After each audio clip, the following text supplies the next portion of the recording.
बहुत समय पहले जब मनुष्य जंगलों में रहते थे और जीविका के लिए शिकार करते थे, तब उपकरणों की दुनिया में सबसे पहली क्रांति हुई। हमारे पूर्वजों ने सबसे पहला हथौड़ा बनाया था, लेकिन ये वो हथौड़ा नहीं था जिसे हम आज पहचानते हैं।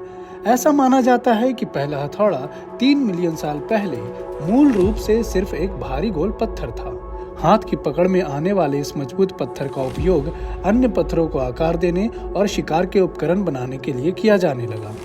लाखों वर्षों तक इस पत्थर के हथौड़े में कोई बदलाव नहीं आया।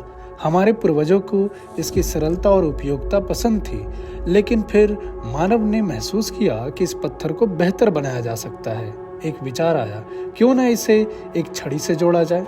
इससे न केवल पकड़ में सुधार होगा, बल्कि इससे अधिक सटीकता और ताकत भी मिलेगी। लगभग 30,000 ईसा पूर्व में एक पत्थर को एक हड्डी या लकड़ी के हैंडल से बांधने का तरीका खोजा गया और इस प्रकार दुनिया का पहला हैंडल वाला हथौड़ा बनाया गया। ये एक सरल लेकिन क्रांतिकारी नवाचार था। अब हथौड़ा अधिक सटीकता से प्रहार कर सकता था और कम प्रयास के साथ अधिक बल लगा सकता था।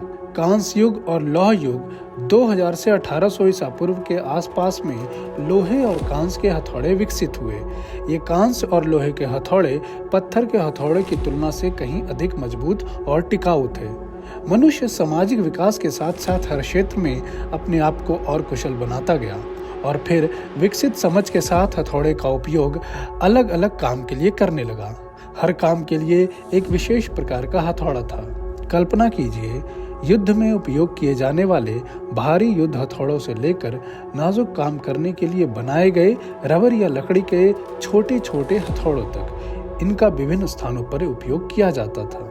आज हमारे पास ऐसे हथौड़े हैं जो तकनीक और डिजाइन के मामले में उच्चतम स्तर पर हैं। ये आधुनिक हथौड़े हमारे दैनिक जीवन को सरल और कुशल बनाते हैं। लेकिन अगर हम समय में पीछे जाएं, तो हम देख सकते हैं कि ये सब एक साधारण पत्थर से शुरू हुआ था।